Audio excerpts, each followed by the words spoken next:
Hi everyone, and welcome to the GuideWell Insights Lounge. This is Kate Warnock coming to you from day 2 of the Synapse Summit in Tampa. Have another wonderful guest, Mr. Ian Anderson. Ian, welcome to the interview. Great to be here, great to be here. All right, Ian, you have a big job here at the Synapse Summit, but we're going to start with your title. You are the market president and publisher of the Tampa Bay Business Journal.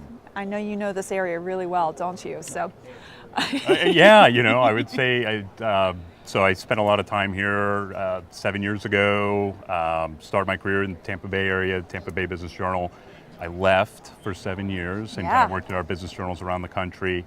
I got back here a year ago and a lot's changed. So I feel like I'm new and I'm seeing a lot of things for the first time. Well, Synapse was really smart in bringing you in to help MC this event. So let's start there. We're here in day 2, you're halfway through the day. Tell us some of the highlights that have really resonated with you so far. The number of people, well, a couple. So last year I'm on my 1 year anniversary, so I attended and I didn't know a lot of the people here and they didn't know me yet. So it was kind of like being just watching as an outsider, and I was really shocked at how many people had come really to the conference, and there were about 3,300 or 3,400. Yeah. So this year, I think hitting 5,500 and more probably now.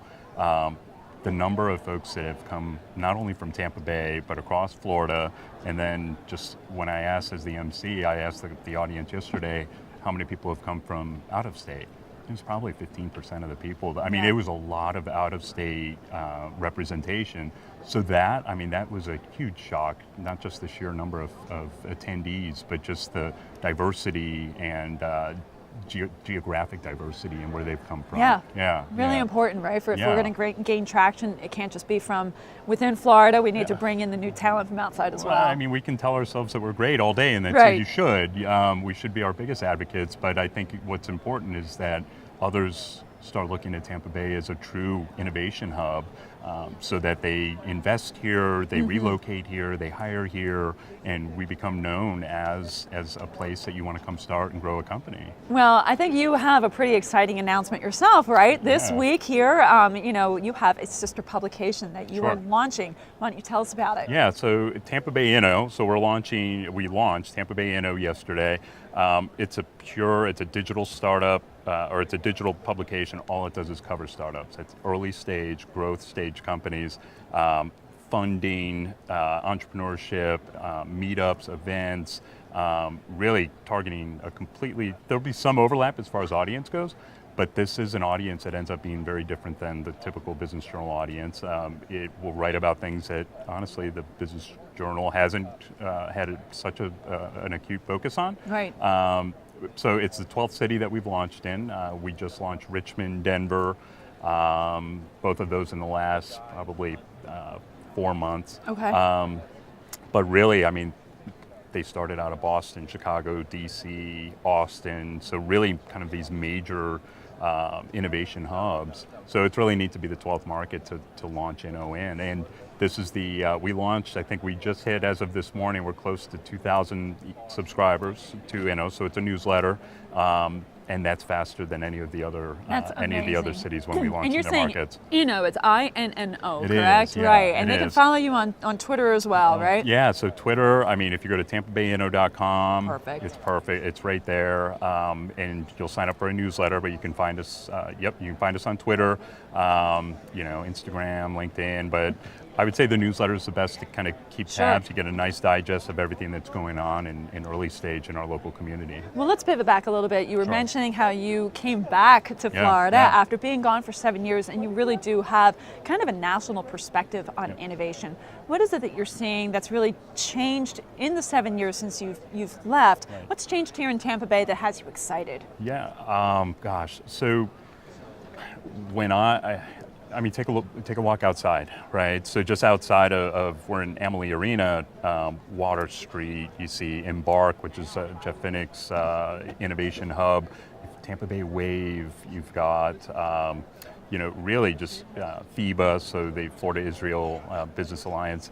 You have all of these organizations. They did not exist when I left. Yeah. You know, so Jeff Finnick had just moved to town and really started to kind of place it. I mean, he was just a hockey team owner. I was going to say, for folks who may not know Yeah, Jeff outside sure. of this market, who is he? A very successful, one of the most renowned hedge fund managers who came in. He purchased the Tampa Bay Lightning and really put his flag in the ground here, and wanted to really tout it as an innovation hub for not just the country but the world.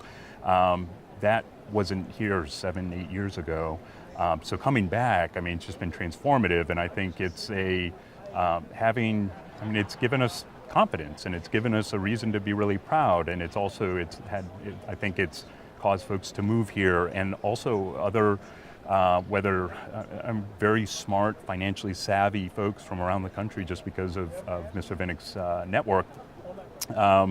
It becomes interesting, right? And it's and obviously Jeff, the partnership with Bill Gates as well with Water Street has been, I think it gives a lot of energy to the area, and and I think it's one of the reasons that we have 5,500 people here today. That's right. Yeah. That's right. So Ian, your final question, tell Sure. us, you're back, you've seen so much change and dynamic growth in the 7 years since you were here. Where do you think Tampa and maybe even Florida Sure. at large is going to be in 3 to 5 years? What's your projection? I don't think it's going to resemble what it is right now. Yeah. I mean, so we moved here, my wife and I, my family, we relocated from Charlotte, North Carolina, which is a great city. It's got its act together. It's doing great things. We saw this as kind of an early, getting ahead of maybe Nashville 10 years ago. Probably, I mean, even beyond that, I think transportation is going to look incredibly different. I think with Brightline or Virgin trains connecting Orlando to Tampa, I think you'll see this tech corridor really emerge and become more interconnected. I think that you'll see, you'll start seeing more millennials. We'll be retaining more talent, folks that are graduating here from our great universities, and we'll see a lot of folks that are leaving some of these more expensive markets, that are across the country, and they'll want to really place their flag in the ground here. So, I am long Tampa Bay. I'm investing in Tampa Bay. I think it's going to be a great for decades to come. Well, how exciting too that with your new journal, your new publication, the Tampa Bay Inno, that you're going to be here on the ground floor and really covering everything that's worth watching. So I hope everyone signs up for you. All right. Well, Ian, thank you so much. I know you've got to get back to your duties as MC. I do. But thanks for sharing your insights with us here at the Insights Lounge. All right. This is Kate Warnock. Thanks for watching. Absolutely.